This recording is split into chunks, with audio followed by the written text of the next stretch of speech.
До кога планирам да раководам со ресорот Министерство за финансии? Немам некој конкретен план, веројатно најдоцна до техничка влада. Немам намера да останам во техничка влада, не е намерата тоа. Јас сум претседател на партија, намерата која со тогашното раководство на ВМРО ДПМН ја определувавме за техничка влада беше прворангираните политичари за време на техничка влада се тргнат малку понадвор од извршната власт. Значи, еве јавно го кажувам тоа, не е намерата јас да бидам тука во финансии, па ќе дојде некој министер, не, таму дури има и дополнителен заменик министер со право на вето во финансиите која доаѓат, значи не подоцна од тогаш кога заедно сите ќе одлучиме дека одиме на избори, а тоа е секако 100 дена претходно се во редовни избори се направи техничка влада до тогаш намерата. Така да, ако вашиот претседател е слободен за избори, јас ќе бидам слободен за избори, да работиме на подобра програма, на подобра промоција и слично. Таа е намерата, но веројатно дури и порано ако се создадат одредени услови, во зависност од намеријата за реализација на одредени политики, тоа може секако и порано да се случи. Но уште еднаш напоменувам, намерата е да вака неповторлив период, драгоцен за државата, бил неповторлив и драгоцен за сите земји кои станувале членки на НАТО и почнувале почеток на преговори со Европската унија, да го искористиме до максимум за благодет на граѓаните да почувствуваат економски ефекти, да почувствуваат придобивки од целата таа работа, па да се ја држиме и мотивацијата за Европската унија во иднина, чувствувајќи сите благодети. Јас верувам дека со растот и развојот на економијата, кој што го имаме до сега, ние имаме различни гледишта за оваа работа, гледано од мои очи, како јакне економската капацитетност на државата, верувам дека може да се донесат сериозни одлуки со импакт директно на граѓаните. Не само бројките, толку растало, онолку растало. Граѓаните да почувствуваат. Целта е да почувствуваат граѓаните. Мерките кои што ќе ги носиме, ќе се однесуваат на малите и средните предпријатија, реков, еден дел е до 3 милиони денари, ако може да ги ослободиме од еден голем дел од давачки, да им дадеме шанс, да не барат сите само во јавната администрација работа. Да засукат ракави да отворат свој бизнис. До 3 милиони ослободени од давачки, па Белким ќе успеа.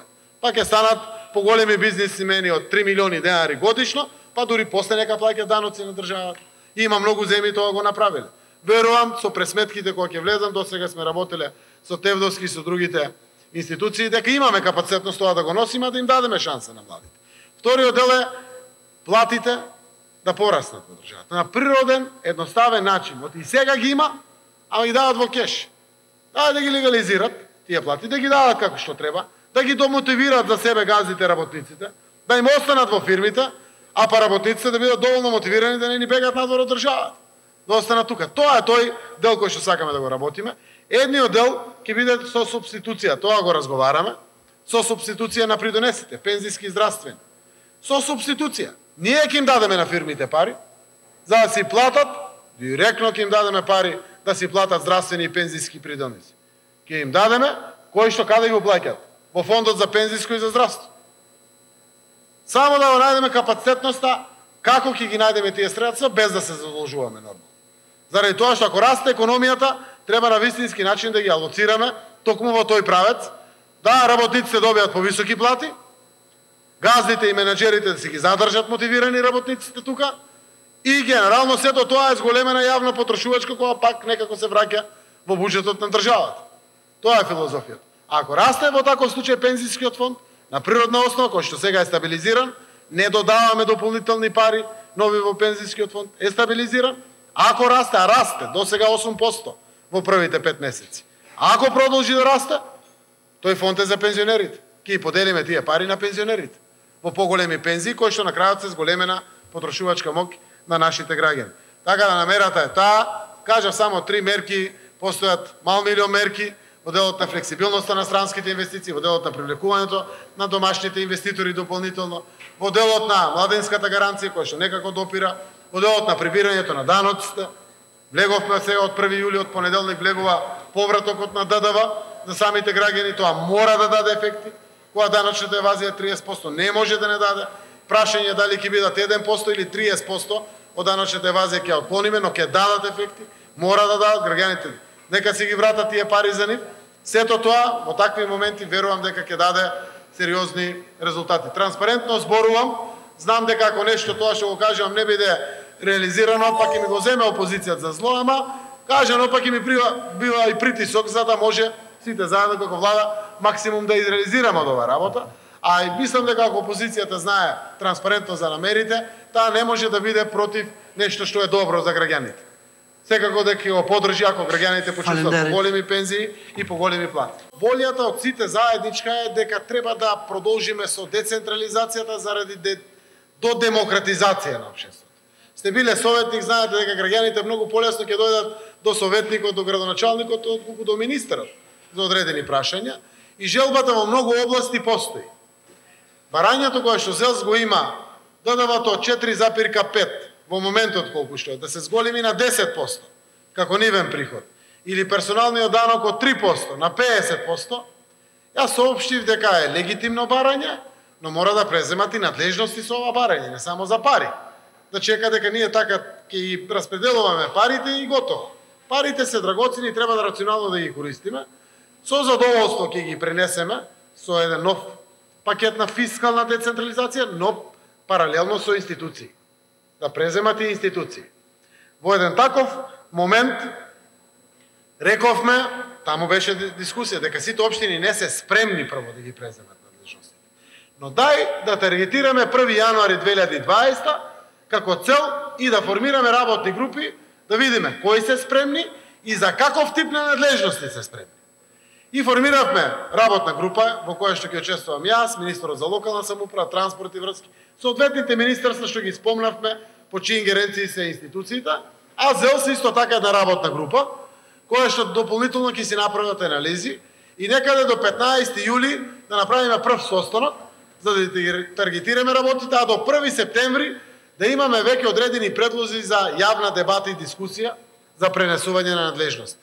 Уште еднаш напоменувам, јас лично мислам дека голем дел од урбаните општини може да ги преземат домовите на култура, кои што сега се под централната власт. Освен оние институции кои што се од национален интерес.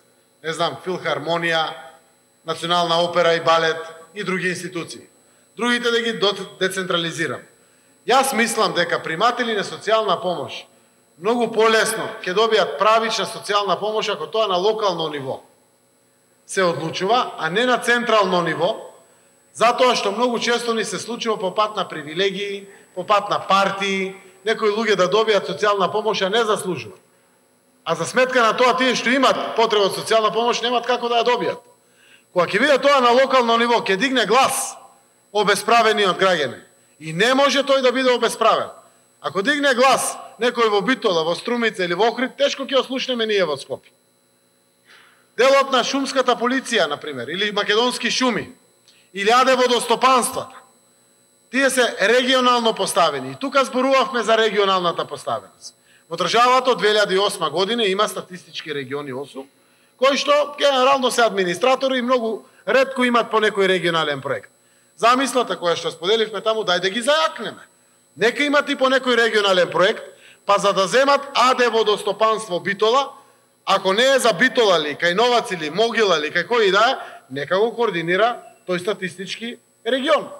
Или шуми, кои што имат само една дирекција со седиште во Битола, покриваат и Новаци, и Кривогаштани, не знам, и другите општини, да бидат на тој начин покриени и регионално.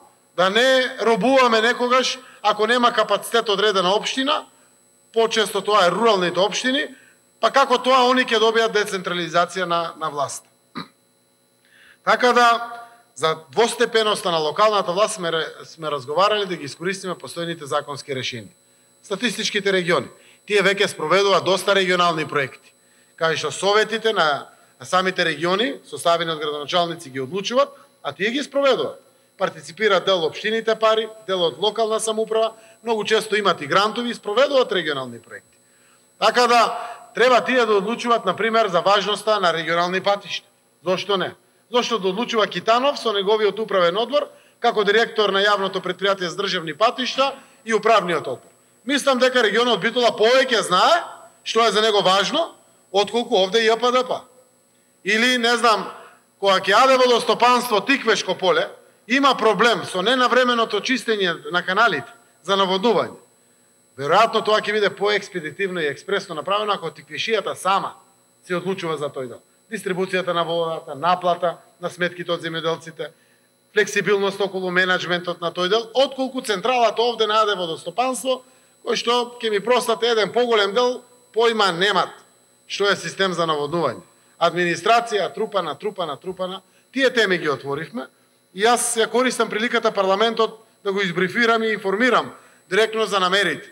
Јас сум бивши градоначалник и знам кога се децентрализираше основното и средното образование, во текот на зимскиот период, кога бил под централна власт, требало од 2 недели до 3 недели да се смени одреден дел на системот за грејење, кога се расипувало во текот на зимата. Кога дојдоа школите под општините, за 24 до 48 сата мора да се смени делот, од и родителите му доаѓаат на градоначалникот пред кабинет и нема кај да бега, мора да го смени делот. Затоа викаме до децентрализација и поблиску до граѓаните. Сум приврзаник да развластуваме централната власт. Има тука политики, НАТО, ЕУ, генерално економијата, реформите кои што ги дискутираме. Не може Заев, па дури министерот за земјоделство, шумарство и водостопанство подобро да знае за системите за наводнување отколку самите региони или општините. Или, реков, за домовите на културата, или за здравните домови, или за таков вид на надлежност. Тоа е намерата. Ако успееме да бидеме подготвени за 1 јануари, со тоа што ќе бидеме подготвени, дај да пуштиме на локално ниво. Ама што ќе бидеме подготвени, значи прво со капацитетност, второ со легислатива, со законско решение, со навременост или слично. Не е намерата да поделиме пари и сега да ги зајакнуваме градоначалниците. Не. Целта е надлежности со пари. Да ги следат. Еве, ние дадовме 50 милиони, пола од долговите се расчистија и ги врзавме да не генерират нови долгови преку новиот закон, туку да можат дефинитивно да ги јакнат своите капацитети. Они ако имат капацитети, ќе помогнат и на министрите за странски инвестиции, и на Ангјушев, и на другите институции кои што сака да развиват економии. 80 општини ќе влечат многу повеќе во своите индустријски зони. Тоа што е сигурно во Жабен, иако е Тирс, на некој начин општината помогнала во тоа време. И се е придонес на севкупниот раст и развој во економијата. Ние мора да поставиме цели за да таргетираме да ги стигнеме. Ако сме подготвени, супер, ако не сме, ќе одложиме кога ќе сме подготвени. Но реков уште еднаш, што ќе оди преку законски решенија, еден голем дел од нив се двотретински закони кои што парламентот треба да ги донесе. Значи однапред треба сите да бидат од почеток вградени во оваа работа, за да не доаѓа тап саздан, што викаме законите веднаш тука, и да ги затекнете, па искористав приликата да информирам и парламентот, сите која ни е намерата во децентрализацијата. Но драго ми е што сите сме согласни дека треба да продолжат ваквите процеси. Нашата земја се води како паралела и прави своји паралели и проценки со развиените европски земји. Ние имаме уште многу што да децентрализираме и треба да продолжиме во тој правец, но се надевам ќе ги јакнеме општините. Тие должија само како општини 6 милиарди и 100 денари, тоа се 100 милиони евра, ние дадовме 50 милиони евра, ама комуналните предпријатија должат некаде 7,5 милиарди, па самите и други установи кои што се под нив некои 2-3 милиарди, уште треба да ги помагаме да ги раздолжуваме. Како тоа ќе го правиме? Ја користам приликата, едноставно е третото прашање за одговорот, па ја користам приликата да го информирам парламентот. 70 милиони евра ќе повлечеме пари сега за локални патишта, кои што се надлежност на општините. И државата ќе ги имплементира заедно со општините, ама тие ќе можат да имат ресурс па да вратат дел од тие стари долгови кои што ги имат. Или некаде околу 100 милиони се водоводи, канализации, кои што ќе заедно со дел училиште и детски градинки, па и од тука ќе ги олабавиме за да може тоа што го собират да ги враќат. Но не може да не си го процена данокот на имот. Да се направат проценка на имотите. Некаде каде што се направени проценки на имотите, самата облога покажала дека ако имало 9.000 домакинства, сега се 15.000 домакинства, односно куки, објекти, кои што влегуваат во даначна основа. Ако биле пријавени 150 квадрати куќа, проценителите утврдиле дека е 320 квадрати куќата. Така да едниот дел мора општините да се завршат да си го наплатат својот дел на изворен приход. Вториот дел, законот вика од 0,1 до 0,2 е данокот на имот, сите се на 0,1. Во Европа е 1%, во регионот е од 3 до 7%. Ние сме уште на 0,1. И се државата ќе дава на општините, ама нешто морат и они да ја подобрат својата наплата. Оти го враќа тоа на граѓаните. Барем општините имат убави надлежности. Еден дел оди во плати, другите водоводи, тротоари, улици, канализација или слично. И јас верувам дека заедно преку соработка ќе можеме да ги унапредиме се вкупните услови на квалитет на живот. Ние сме тука на централно ниво, парламент, влада, во еден дел ги гледаме потребите како на граѓаните им се врзани со централната или извршната власт и парламентот, но огромен дел се врзани на локално ниво, со школи, детски градинки, противпожарни, библиотеки, домови на култура, урбанизам, секој ден правно-формални работи. Ако ги зајакнуваме, јас верувам дека ќе видиме и подобра земја која што ќе испорачува услуги и на граѓаните.